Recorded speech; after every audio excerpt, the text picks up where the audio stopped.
All right, so we're diving deep today into a Women's Champions League clash that's got everyone talking. And, we love those at Tips Moto. Absolutely huge game coming up, the second leg of the quarterfinal between Arsenal women and Real Madrid Femenino. And like we always do at Tips Moto, we've gone through all the info you sent in about this match, really dissected it. Yeah, trying to give you those key insights into what's going to be a really fascinating encounter. For sure. So Arsenal, first, they find themselves in a bit of a hole, right? Yeah, they do a 2-goal deficit to overturn after that first leg loss in Madrid. It's not going to be easy. Not at all. But, Arsenal, they've been here before. This is their 16th UWCL quarterfinal. That's right. 16th time they've reached this stage. Says a lot about their consistency at the top level. It does, yeah. Constantly among Europe's elite and their group stage performance. Topping a group with Bayern Munich and Juventus in it.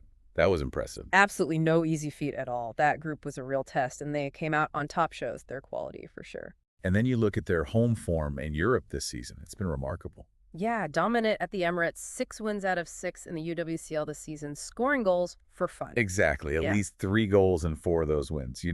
At Tips Moto, we really emphasize the importance of home advantage, and this is a prime example. Oh, for sure. That kind of record creates a real fortress atmosphere. Sure. Teams really struggle to get a result against them in London. Makes sense. Yeah. But that first leg loss in Madrid, it did end a 5-game UWCL winning streak for Arsenal. Yeah, that's right. They'll want to put that behind them and get back to winning ways. For sure.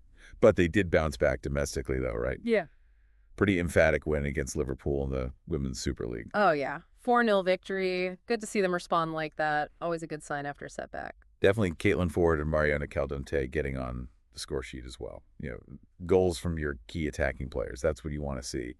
Yeah, those two are crucial to their attack. And at Tips Moto, we track these trends closely. That kind of reaction to a loss, it often tells you a lot about a team's mentality. It does, yeah. And that league win also keeps them in a good position to qualify for Europe again next season. That's right. Big picture stuff. They're still fighting on multiple fronts. Let's talk team news for Arsenal. Some potential worries there, right? Yeah, Kim Little went off injured against Liverpool. That's a concern. She's a key player for them in midfield. Big loss if she's not fit. Absolutely. Her experience and leadership in that area of the pitch, they're so valuable. So if she's out, what are the options? Well, there's uncertainty around Laia Codina as well. She's a doubt for the game, and Lotto Obenmoy is definitely out. Not ideal, especially with a 2-goal deficit to overcome. No, it's not. But there is some good news. Victoria Pelova made her return from that long-term knee injury as a substitute against Liverpool. So she could be in contention to start. Yeah, potentially, even if it's from the bench. Getting those minutes against Liverpool was important at Tips Moto. We consider all these factors when we're analyzing player availability. Makes sense. So let's have a look at a possible Arsenal lineup then. What are we thinking? Well, Van Domselaar likely to be in goal, then a back four of maybe Fox Williamson, Catley, and McCabe. And if Little isn't fit? Then you might see Walty and Maanum in midfield with Kelly Caldente and Ford supporting Russo up front. That's still a very attacking lineup. It is a lot of firepower there. Yeah. They'll need to use that home advantage and really go for it. All right, let's move on to Real Madrid then. This is only their second ever UWCL quarterfinal.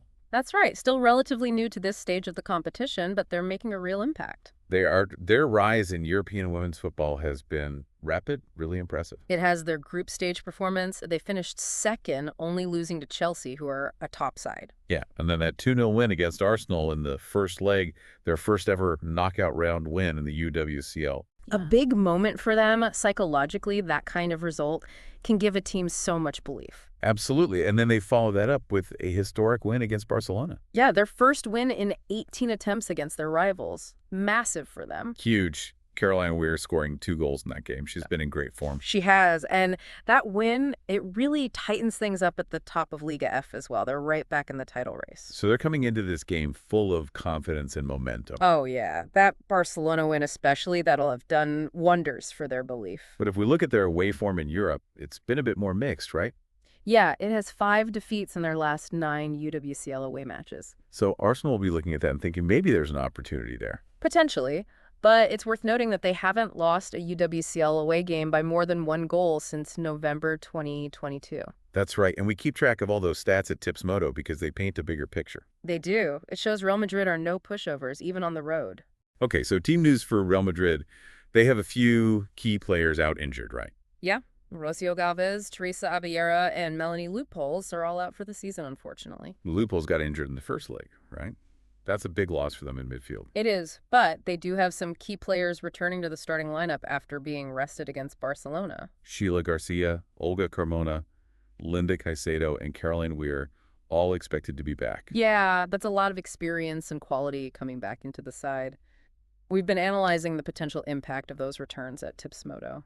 So what are we thinking for a possible Real Madrid lineup? Well, Misa likely to be in goal then, a back four of maybe Garcia Lecor Mendez and Carmona. And with those key players back in midfield and attack. Yeah, you're probably looking at Toletti and Engaldal in midfield, then Del Castillo, Weir, and Caicedo supporting Redondo up front.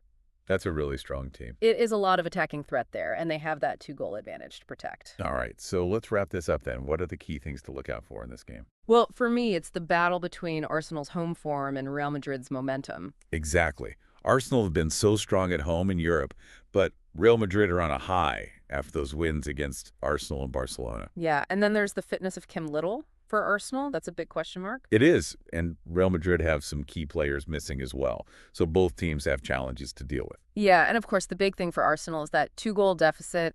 They need to score at least 2 to take the game to extra time. Or 3 to win it outright. It's a tough ask. It is, but not impossible. This is the Champions League, after all. That's right. Anything could happen.